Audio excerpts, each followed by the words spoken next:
Colosenses, el capítulo 1, estamos estudiando la Biblia allá. La carta a los Colosenses. Alguien dijo que si tenemos a Jesús, lo tenemos todo. Y si alguien lo tiene todo y no tiene a Jesús, no tiene nada. Esa es la verdad de Colosenses. Jesucristo es suficiente, en Él estamos completos, no necesitamos nada ni nadie más, hablando de lo espiritual, si tenemos al Señor Jesucristo. ¿Usted tiene a Cristo ya en su vida? Bueno, usted tiene todo.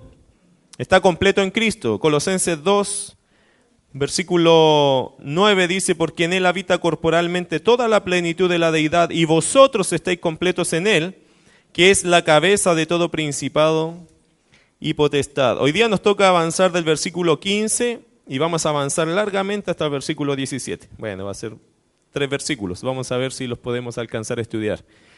Colosenses 1, 15 al 17. Él es la imagen del Dios invisible. La carta a los Colosenses está dedicada, por cierto, a exaltar la persona de Jesucristo.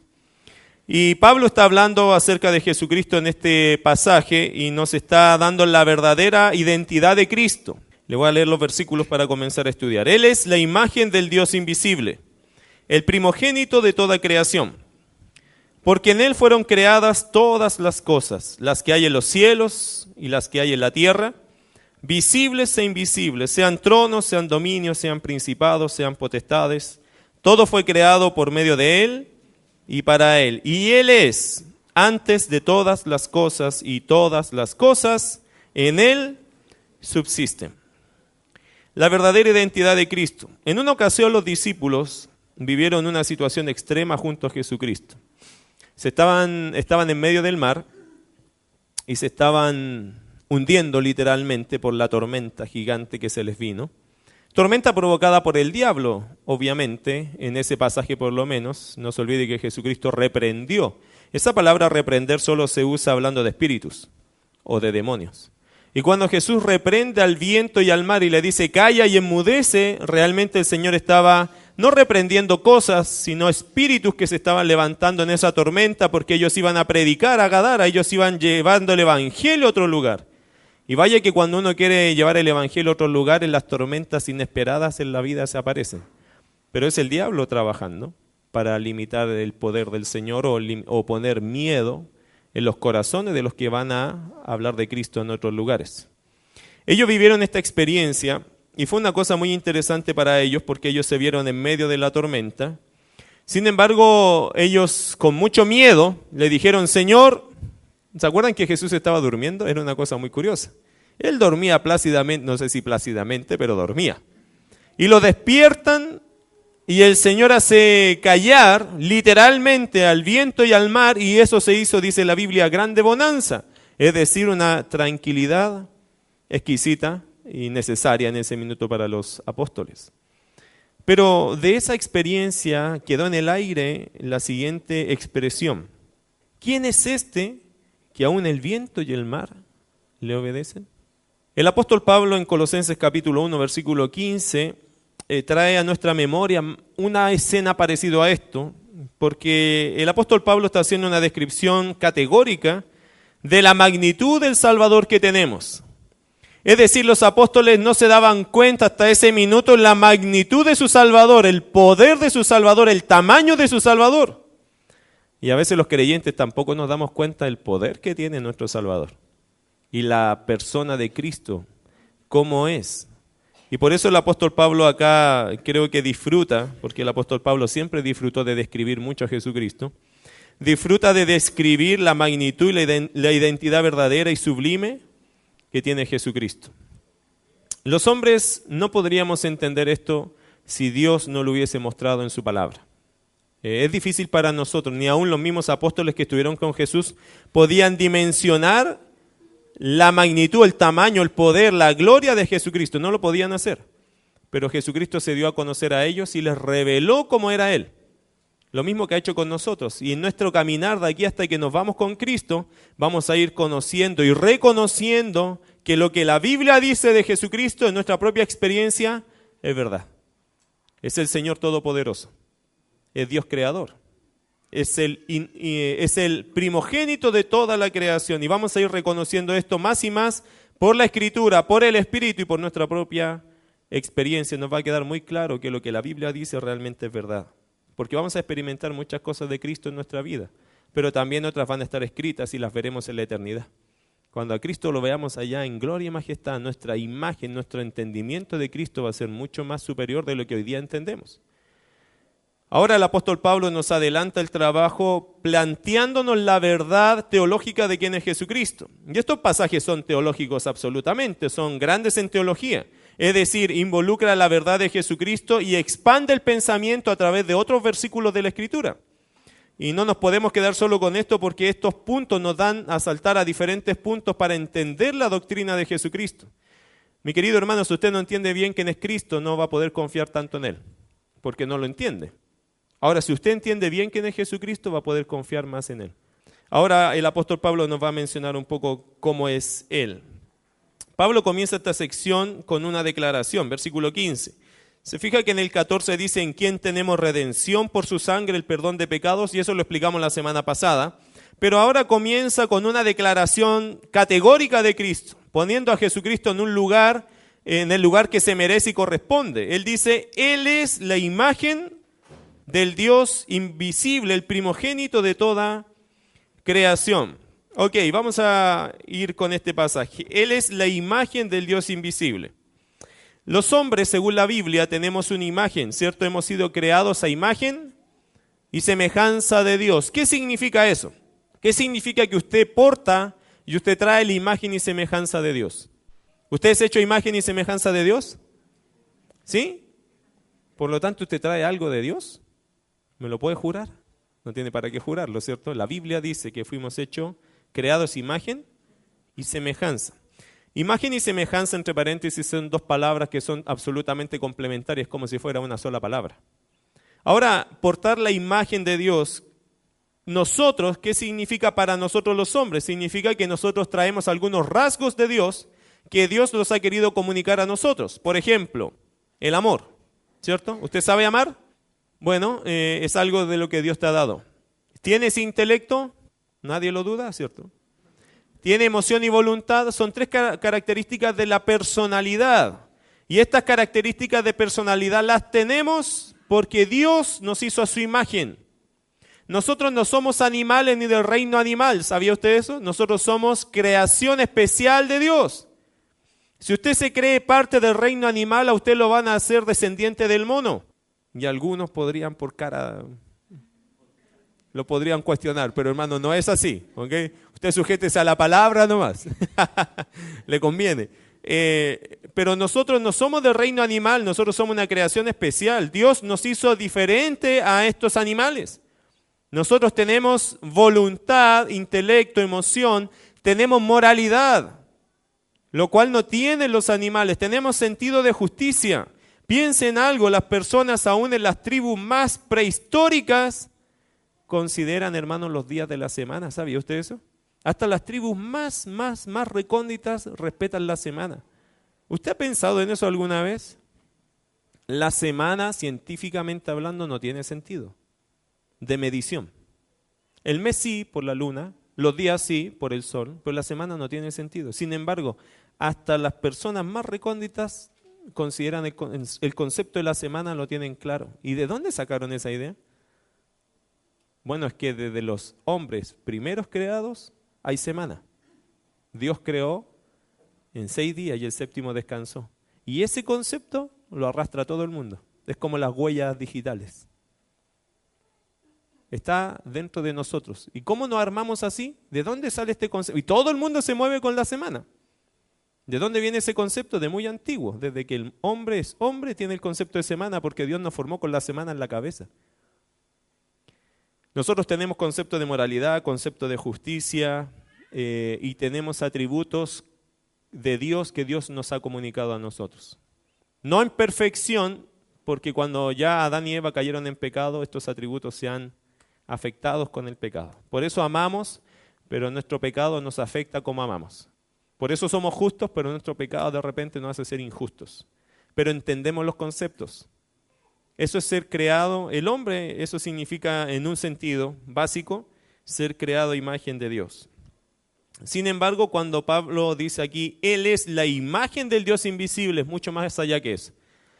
el Señor Jesucristo no comunica ciertos rasgos de Dios. Él es el sello, la imagen, el reflejo de Dios. Es diferente. Él no trae ciertos rasgos de Dios, Él es Dios. Cuando dice la imagen de Dios es que se hizo visible Dios. Esto es lo que está diciendo, es una imagen no como la nuestra que traemos algunos rasgos y trastocados por el pecado. Cuando Pablo dijo, Él es la imagen del Dios invisible, es porque se hizo visible Dios. Y lo hizo a través del Señor Jesucristo. Hay varios pasajes que dicen esto. Vaya a Juan 1:18, vamos a recorrer doctrina ahora, vamos a ponernos estudiosos. Espero que haya traído un lápiz, una hoja o sus apuntes ahí de las noticias de la semana, porque empieza a anotar los versículos, después los revisa en casa. Juan 1:18 dice, a Dios nadie le vio jamás.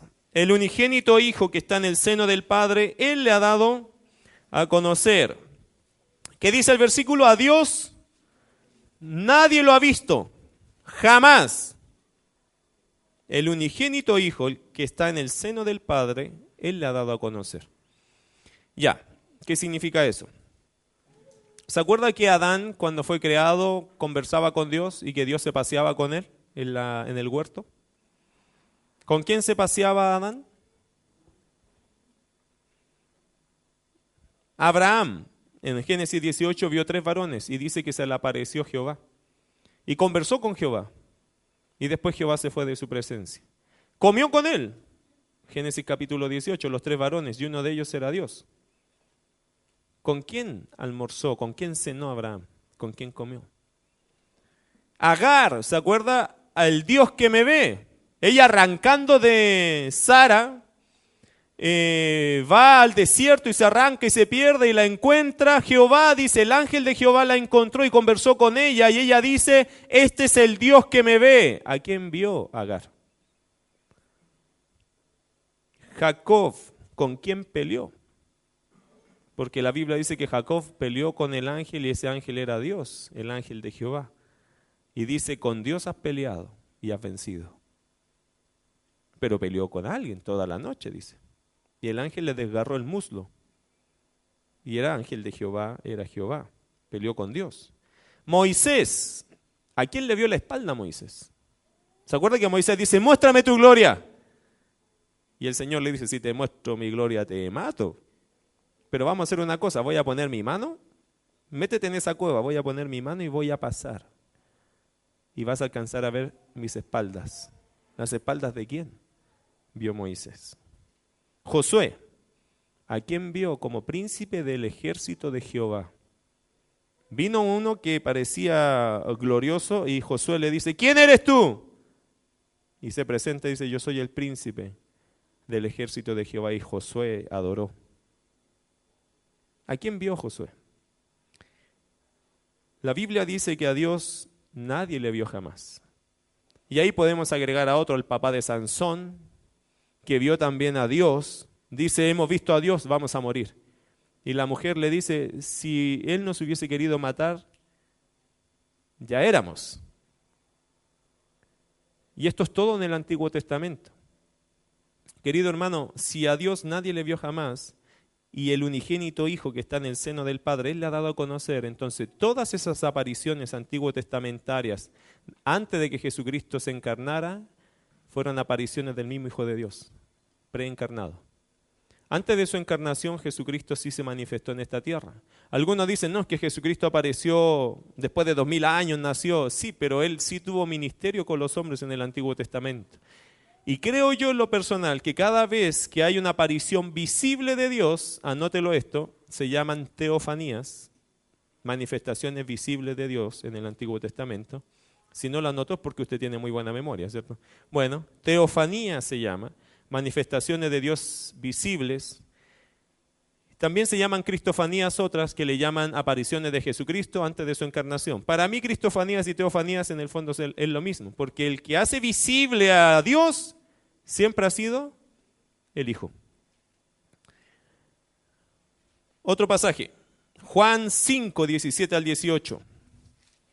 Hablamos de que Él es el primogénito. O como dice Colosenses, Él es la imagen del Dios invisible. En eso estamos mirando. Él es la imagen del Dios invisible. Él lo ha hecho visible en esta tierra. No solo cuando Él vino en su encarnación, sino antes también.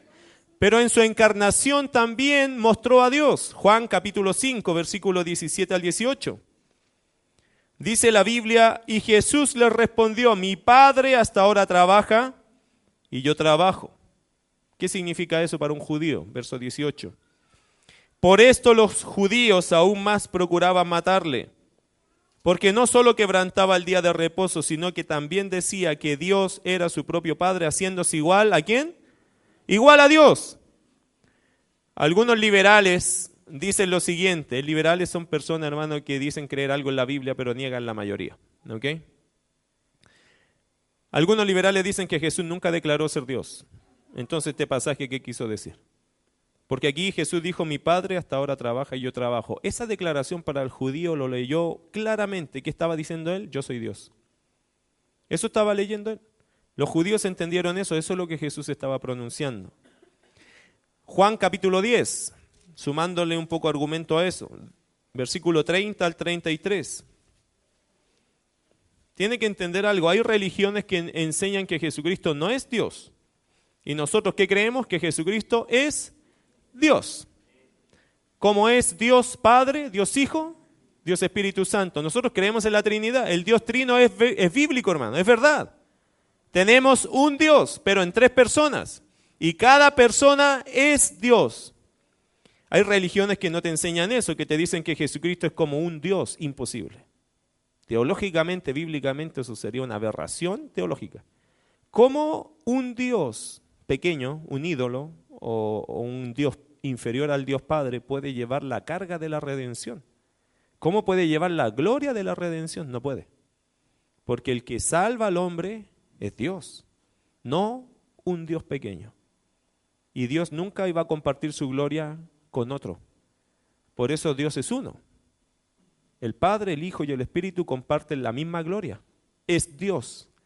Es contradictorio, no es lógico, está bien, no es lógico, no es natural, es sobrenatural. ¿Okay? No estamos hablando de personas, estamos hablando de Dios. Por lo tanto, Dios existe en 3 personas. ¿Eso es muy lógico? No, no es lógico a nosotros. Es lógico a la naturaleza de Dios. Porque Dios es sobrenatural. Ahora, ¿hay cosas que existen en 3 y son una? Bueno, un huevo tiene 3 partes, ¿o no? Y nadie de ustedes dice, oiga, me da 2 yemas, 3 claras y 4 cáscaras, por favor. No. La gente sabe que va a buscar un huevo, ¿cierto? Y a nadie le asombra que tenga 3 partes. Pero hay cosas que existen en 3 y son una. Ninguno de estos ejemplos es perfecto. Pero sí entendemos algo, que en la naturaleza Dios a veces dejó cosas de a 3 y que son una. El trébol son 3 hojas, pero es un trébol y no nos complica mencionar eso. Pero cuando hablamos de Dios nos complica reconocer que Dios es uno, pero tiene 3 personas. No sé por qué nos complica, si a veces en otras cosas también lo hacemos. Bueno, vaya con eso. Juan capítulo 10, versículo 30 al 33 dice, yo y el Padre, uno somos. ¿Ve la unidad? ¿Qué entendió el judío cuando Jesús declaró eso? Entonces los judíos volvieron a tomar piedras, parece que en Israel muchas piedras habían, para apedrearle. Jesús le respondió, muchas buenas obras os hemos mostrado de mi Padre, os he mostrado de mi Padre, ¿por cuál de ellas me apedreáis? Le respondieron los judíos diciendo, por buena obra no te apedreamos, sino por la blasfemia. ¿Jesús dijo una blasfemia? ¿Cuál? ¿Cuándo lo dijo? ¿Lo leyó usted la blasfemia? No se nota para nosotros, pero ellos sintieron que dijo una blasfemia. La dijo en el versículo 30. Yo y el Padre, uno somos, para ellos fue una blasfemia. ¿Cuál era la blasfemia? Que me la explique la Biblia. Gracias a Dios que tenemos la Biblia, ¿cierto? Dice, sino por la blasfemia, porque tú siendo hombre, ¿qué dice? Te haces Dios. Entonces cuando él reconoce, mi Padre trabaja y yo trabaja, yo y el Padre uno somos, ¿qué está diciendo él? Yo soy Dios. Él es la imagen del Dios invisible. ¿Es verdad? Es verdad. Él es la imagen del Dios invisible. En Juan capítulo 14, uno de sus discípulos no entendía todavía eso. Bueno, les costó a los discípulos entender un poco esto. Y se entiende, hermano, teológicamente, o los teólogos dicen lo siguiente, Jesús, al conocer el Evangelio, dice lo siguiente, Jesús a veces era tan hombre que no parecía a Dios. Y a veces era tan Dios que no parecía hombre. Cuando se para y aquieta el mar, eso no es de hombres, ¿cierto? Cuando Él dice a ese paralítico, tus pecados te son perdonados, y los fariseos dicen y los judíos dicen, ¿quién es este que perdona pecado? El único que puede perdonar pecados es Dios. Y Él levanta en un milagro a ese paralítico y la gente quedó asombrada, porque lo que Él dijo estaba respaldado por Dios a través de esa señal de levantar al paralítico. Ellos estaban asombrados diciendo, esto nunca lo hemos visto. Nunca hemos visto que un hombre diga que perdona pecados y que Dios lo respalde con esa señal de levantar a ese paralítico. Es que Él es Dios. Y la gente no lo podía entender porque ellos decían, ¿no es este Jesús el hijo de José, el hijo de María, no son su hermano Judas, Simón y así? La gente siempre lo vio como un hombre, pero Él a veces hacía obras que eran como de Dios. Y a veces parecía tan hombre que no parecía a Dios. ¿Se acuerda cuando se mete a la higuera a buscar de comer? Bueno, no es Dios. ¿No sabía que ahí no había nada? Cuando se cansaba y tenía sed. Bueno, ¿no es Dios todopoderoso? ¿Por qué se cansa? ¿Por qué duerme? Llega a roncar en la barca. ¿Por qué? ¿No es Dios? ¿Es 100% Dios? 100% hombre. Respiraba igual que usted, pero tenía y tiene la esencia de Dios, como nosotros no la tenemos. Pero eso es confuso para el hombre, no entiende equilibrar estas cosas. La vida del Señor Jesucristo es paradójica, porque Él es 100% Dios, pero también es 100% hombre. ¿Y cómo tú equilibras eso? Yo no lo puedo equilibrar, solo lo leo y digo así es. Pero Él es el unigénito. ¿Qué significa unigénito? Único en su género. No hay otro como Él. Así que si usted quiere encontrar cosas en Jesús que son particulares, por cierto que las va a encontrar porque Él es único en su género. Y no va a existir, ni ha existido, ni existirá alguien como Jesucristo.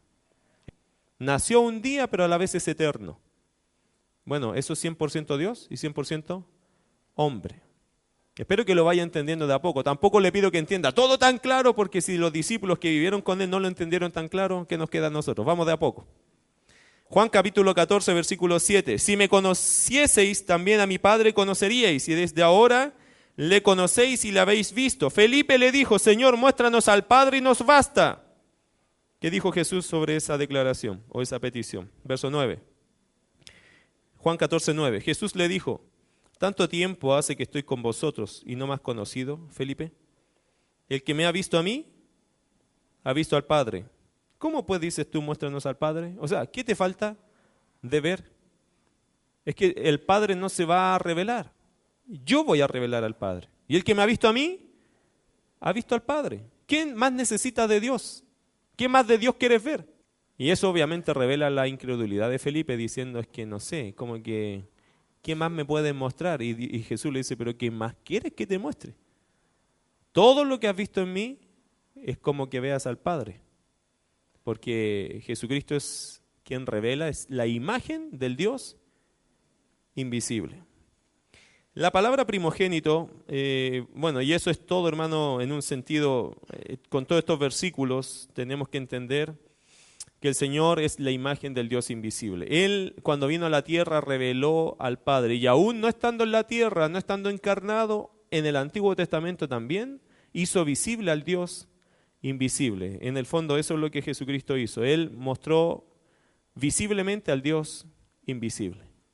Quien conoce a Jesucristo conoce al Padre. Y el que no honra al Hijo tampoco honra al Padre. Si usted no cree en Jesucristo como la Biblia lo enseña, usted tampoco cree en el Padre, porque no puedes creer en el Padre sin creer en el Hijo. Eso dice Primera de Juan. El que honra al Hijo, honra al Padre. El que no honra al Hijo, no honra al Padre. Tienes que reconocer al Hijo como reconoces al Padre. Y si reconoces al Padre, tienes que reconocer al Hijo. Porque ellos dos son uno. Y si niegas a uno, no puedes tener al otro. ¿Lo entiende bien? Es decir, si usted cree, crea con todo. Todo lo que dice la Biblia. Ahora, Colosenses capítulo 1, versículo 15. Él es la imagen del Dios invisible. Esa es la primera declaración de Pablo. Después que dice, el primogénito de toda creación. Y esta es otra expresión de las Escrituras. La gente a veces no lo entiende. Vamos a hablar un poco lo que es la primogenitura. La palabra griega primogénito, hermano, puede referirse al hijo que nació primero en sentido cronológico, pero en la Biblia con mayor frecuencia habla de la preeminencia o posición o rango. ¿Quién tiene hijos acá? ¿Cuál es su primogénito? Ahí viene mi primogénito. Dice. Bueno, el mío es Benjamín. Es el primero en el género. Primo, el primero en su género, y ese es el primer género mío. Pero en la Biblia, la palabra primogenitura habla de también posición, rango, autoridad. Y francamente en la Biblia casi nunca el primogénito fue el primogénito. No sé para qué se inventó la palabra primogénito, si al final en la Biblia casi nunca el primogénito recibió la herencia, autoridad, rango de primogénito. Algunos ejemplos. En el caso de Abraham, primero nació Ismael. ¿Se acuerdan? Estoy recorriendo la historia antiguo testamentario, Génesis. Primero nació Ismael, pero el primogénito fue Isaac. ¿Sí? En el caso de Isaac, el primogénito fue Esaú, pero la primogenitura se la llevó Jacob. En el caso de Jacob, su primer hijo fue Rubén, pero la primogenitura se la llevó José, que era como el hijo 11. ¿Se acuerda que a José se le regaló una túnica? La Reina Valera dice túnica de colores. Dicen que la versión en hebreo dice una túnica de mangas largas. No sé de dónde sale la idea de colores. Es más una túnica de mangas largas. Ahora qué interesante que esa túnica se la regalaban, o sea, el que tenía una túnica de mangas largas en ese tiempo se identificaba por todos lados, porque la vestimenta de ellos era solo la cintura hacia abajo. ¿Ha visto la gente en el campo? En el campo mi abuelo trabajaba así, sin polera, con hojotas y con un paño blanco aquí nomás. Y cuando yo lo veía llegar me da hasta vergüenza ver a mi abuelo así, como que andaba en paños menores trabajando. Pero así era en el tiempo de Abraham. Entonces, cuando iban o sea, en el tiempo de Jacob, bueno, casi el mismo tiempo, cuando iban a trabajar se notaba inmediatamente que el trabajo era duro porque el sol les pegaba. Ahora imagínense que en medio de estos 11 anduviera uno con mangas largas. Usted de lejos podía saber quién era el jefe, el que no se quemaba, el que no recibía el sol, porque lo cubría totalmente. Ese era el privilegiado, ese era el primogénito. Por eso a Rubén le dolió tanto que la túnica esa se la dieran a José. De lejos se notaba quién era el preferido. Pero no fue Rubén el que recibió primogenitura. En el caso de José, su primer hijo fue Manasés, pero recibió la primogenitura de parte de su papá Jacob en Efraín. Al final ninguno fue primogénito. Por lo tanto, en la Biblia la palabra primogenitura, y creo que Dios lo hace con intención, no está diciendo que primogenitura es autoridad, rango, herencia. No necesariamente primero en creación. Y en el caso de Jesucristo, hermano, es igual. Jesucristo se le llama el primogénito de toda creación, no porque fue el primero creado, sino porque habla del primero en autoridad. No tiene nada que ver con creación. Los testigos de Jehová, esta religión enseña que Jesucristo es el primero creado y que el Padre lo creó y le puso un rango mayor sobre la otra creación. Pero eso sería antibíblico. ¿Por qué antibíblico? Porque el Hijo comparte la deidad. El Hijo es llamado Dios.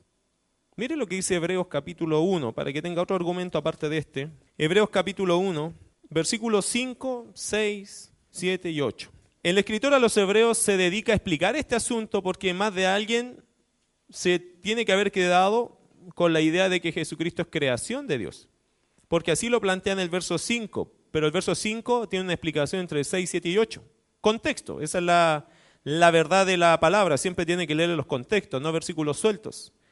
Porque, lo tiene, Hebreos 1, 5 al 8, dice, mira interesante esto. Porque ¿a cuál de los ángeles dijo Dios jamás? Mi hijo eres tú. Está exaltando al Señor Jesucristo, ¿cierto? ¿A quién de los ángeles Dios le dijo alguna vez, mi hijo eres tú? A ninguno. Yo te he engendrado hoy. Y ahí dicen ellos también, ajá, ven, ahí dice que el Señor, que el Padre engendró al Hijo, es decir, le dio una creación. Esa palabra, yo te he engendrado hoy, hermano, es anuncio de ministerio. Un día te voy a engendrar para que vengas a la tierra, es encarnación. ¿Es verdad que un día fue engendrado? Sí, históricamente, cuando él nació en Belén, hace 2000 años atrás, él fue engendrado. ¿Pero eso significa que él no era Dios antes?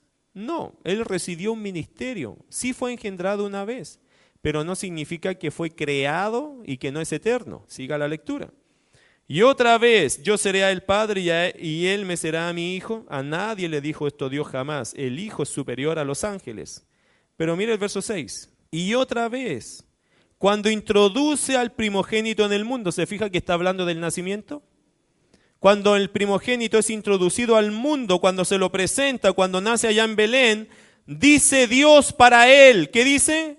Adórenle. Todos los ángeles de Dios. Pregunta, ¿se puede adorar a otra criatura que no sea, o a otro ser que no sea Dios? No, no se puede adorar a nadie. La adoración, ¿a quién le corresponde? A Dios. ¿Se acuerda que Jesús lo dijo así en Mateo? Cuando el diablo le dice, todo esto te daré si postrado me adorares. ¿Y qué le dijo el Señor? Sal de aquí, Satanás, le dice, porque al Señor tu Dios adorarás y a Él solo servirás. La adoración solo es para Dios. Sin embargo, Dios manda a adorar al Hijo. ¿Por qué? Porque el Hijo es Dios. Es la única respuesta, porque Dios no comparte su gloria con nadie, a menos que sea Dios. Bueno, siga el pensamiento, versículo 7. Ciertamente de los ángeles dice el que hace a sus ángeles espíritus y a sus ministros llama de fuego. Más del Hijo, ¿qué dice? ¿Qué dice del Hijo? Tu trono, oh Dios. Y aquí cae el argumento más pesado. Dios dice del Hijo, tu trono, oh Dios. Por el siglo del siglo. ¿Qué es el siglo del siglo? Eternidad. Dios Padre llama al Hijo, tu trono, oh Dios. Por el siglo del siglo, le asegura eternidad. El escritor a los hebreos está asegurándose de algo, que no consideren a Jesucristo menor que al mismo Dios. Eso es lo que está diciendo, versículo 8, cetro de equidad es el cetro de tu reino. Has amado la justicia y aborrecido la maldad, por lo cual te ungió Dios, otra vez Dios, el Dios tuyo. Se fija que Dios, Hijo, tiene un Dios que es el Dios Padre, pero Él también es Dios. Eso no es lógico, es bíblico, ¿ok? Con óleo de alegría más que a tus compañeros. Y tú, oh Señor, en el principio fundaste la tierra. ¿Quién? ¿Quién fundó la tierra en el principio? El Hijo. Y los cielos son obra de tus manos. ¿No dice eso Juan 1.1? Juan 1.1 que dice, en el principio era el verbo, y el verbo era con Dios, y el verbo era Dios, y en él estaba la vida, y la vida era la luz de los hombres. Mira el versículo 3. Pero es importante ese versículo. Verso 3. Todas las cosas por Él fueron hechas, hablando del Hijo. Y sin Él, nada de lo que ha sido hecho, fue hecho. Bueno, es fácil entender para nosotros algo entonces en la Biblia, que Jesucristo es Dios. Y eso es una doctrina trascendental. Y cuando Colosenses dice entonces, el primogénito de toda creación, ¿de qué está hablando? De autoridad, de posición, de rango. Jesucristo es Dios. Y no es primogénito en creación. Él es el origen, el principio, el dador de la creación. Él es el creador.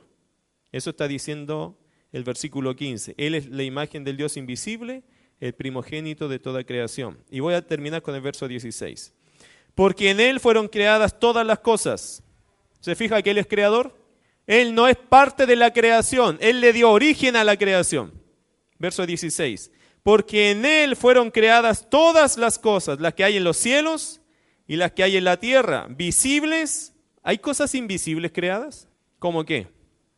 ¿Qué es invisible? Es decir, ¿qué no vemos que es creado? Que realmente es una creación y nosotros no la vemos. El aire, ya las cosas que nosotros aquí en la tierra experimentamos es el aire, no lo vemos pero fue creado. El calor. Y Pablo va un poquito más allá. Usted sabe que en el tiempo de Pablo, cuando él escribió, y de hecho aquí en Colosenses lo dice también, empezaron a enseñar que había que adorar a los ángeles y que los ángeles eran tan espectaculares y tan gloriosos que merecían adoración. Mire Colosenses capítulo 2 lo dice en el versículo 18.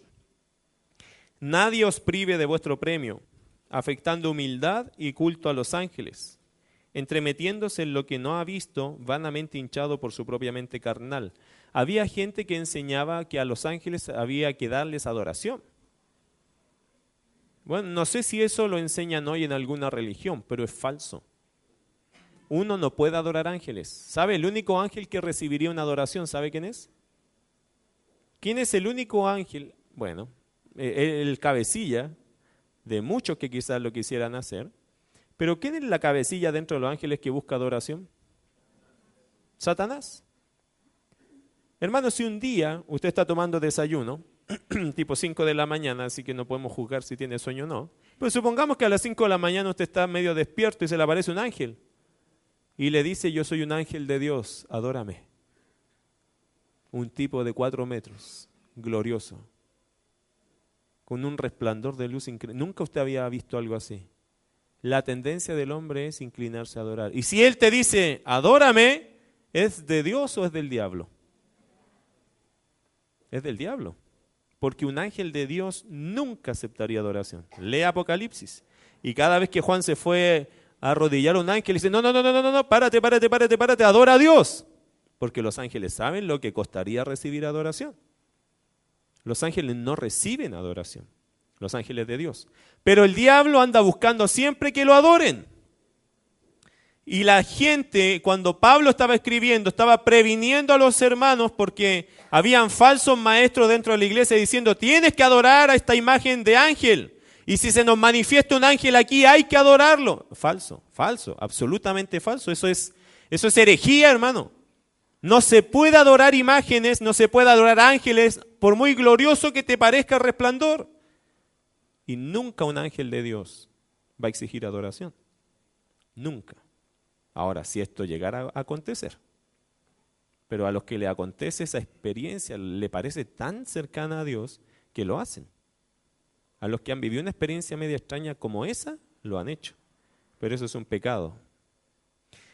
Ahora, mire lo que Pablo intencionalmente comunica en el verso 16. Porque en él fueron creadas todas las cosas, las que hay en los cielos y las que hay en la tierra, visibles e invisibles. Pero aquí se dedica solamente a decir las invisibles.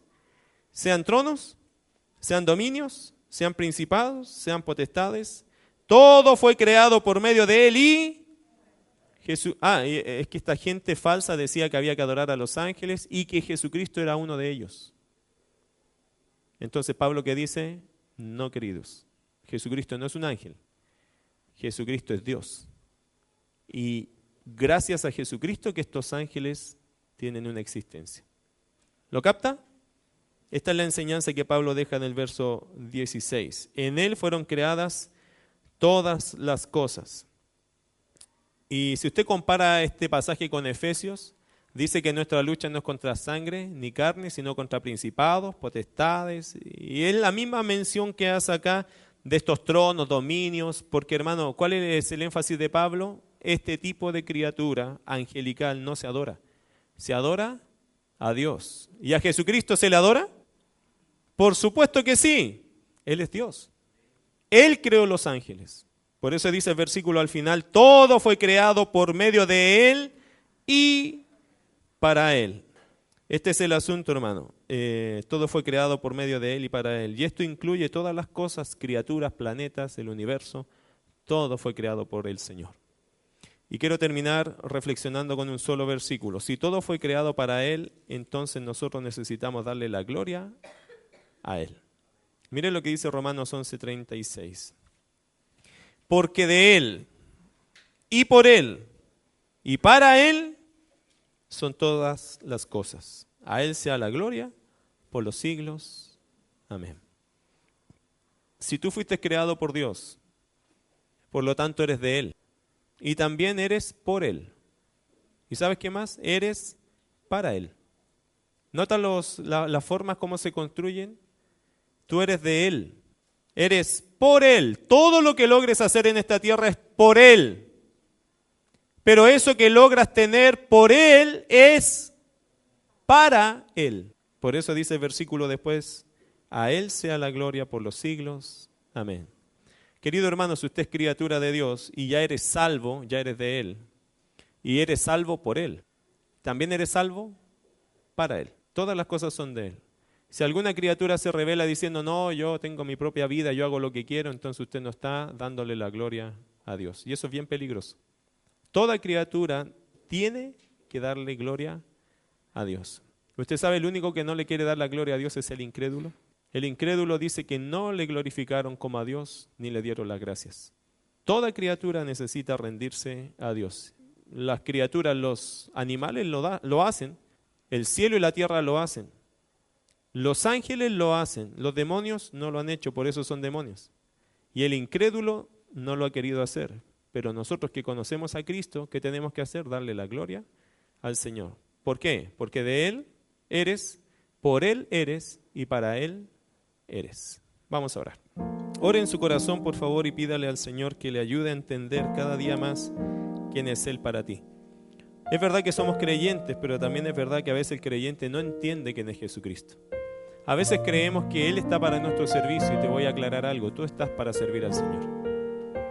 Él no vive para mí, yo vivo para Él. No es que Él vive sirviéndome a mí, aunque lo hace, no lo malinterprete, Él te sirve, pero Él espera y merece que tú le sirvas a Él. A veces rogamos que Dios se esfuerce un poco más y que nos responda a aquellas peticiones grandes que tenemos. ¿Y por qué no tú respondes las peticiones que Él tiene para ti? Porque muchas veces el creyente entiende que Dios está para servirlo a Él. Pero querido, nosotros estamos para servir a Dios. Eres tú el que necesita a Dios. Dios no nos necesita a nosotros. Pero tú sí lo necesitas a Él. Él te puede dar una vida nueva. Él te puede restaurar. Pero eres tú el que tiene que venir a Él. Él no debe andar atrás de nosotros. Él es el Señor. Él es la imagen del Dios invisible, el primogénito de toda creación. ¿Lo necesitas? Búscalo. Llámalo. Ruégale. Tú necesitas de Él. Su trono no se va a mover porque tú le eres indiferente, pero tu vida se puede hacer pedazos si tú no le buscas a Él. Él no se va a desestabilizar porque tú le quieres negar y reclamar, pero tu vida se va a desestabilizar absolutamente si tú le niegas a Él. Es que dependemos de Él, no Él de nosotros. Te recuerdo que es bueno rendirse al Señor y recordarle cada día quién manda. Y dile, Señor, tú mandas. Tú mandas. Perdóname porque a veces yo he tomado el trono de mi vida y mis propias decisiones. Perdóname por hacer las cosas a mi manera, porque tú mandas, no yo. Perdóname por tomar mi tiempo y hacer lo que quiera con él, cuando eres tú quien manda mi tiempo. Perdóname por tomar mi dinero y creer que todo es mío, cuando eso me lo diste tú. Perdóname por mal aprovechar mis dones y talentos, porque son tuyos. Porque de Él y por Él y para Él son todas las cosas. Señor, todo es tuyo. Ayúdame a servirte de esa forma. Que mi vida práctica reconozca que todo es tuyo. Que mi tiempo, mi familia, mis hijos, mi salud, todo es tuyo. Te lo puedes llevar hoy, es tuyo. Pero si no te lo llevas es porque quieres que lo administre para tu gloria. Ayúdame, Señor, a gastar mi vida en ti. Y pídele a Dios eso, querido. Déjame gastar, Señor, mi vida en ti. ¿Por qué? Porque esta vida es tuya. Y déjame trabajar, aún secularmente, si tengo mi trabajo, ayúdame a hacerlo para ti. Porque no puedo hacerlo de otra forma. Es para tu gloria. Si tengo mis estudios, ayúdame a hacer estudios que te glorifiquen a ti. Porque tú me diste mis estudios. Señor, lo que yo tenga en mi mano, ayúdame a glorificarte con eso. Porque todo es tuyo. Jesucristo, tú eres Señor. Y yo soy tu servidor.